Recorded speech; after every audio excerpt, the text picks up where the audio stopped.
think I definitely was born into the industry, and so I think, at the risk of sounding kind of woo-woo, I think I'm soul-led in the industry. And really, like, I lost my dad at 19. He dropped dead of a heart attack, but before that, I was like in the weeks, like 3 weeks before, I was managing one of the stores that we had, a family health food chain, and quite successful. And a customer came in to the store, and he would have been a man, like I was 19 at the time, and he seemed quite old. He was probably only in his 50s, but when you're 19, he looks really old.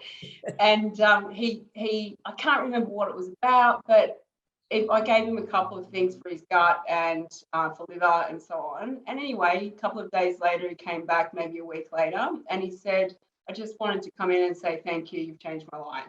And he'd been really unwell and sick, and it was really, that was a defining moment for me.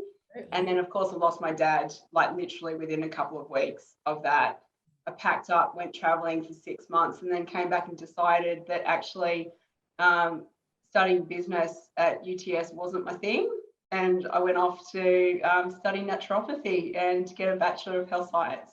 And the rest is history. Wow, that is a defining moment, isn't it? It's like that, well, sort of sounds like a sliding doors without trying to be awful, but yeah, so helping that man and the fact that he came back to thank you, and oh, wow.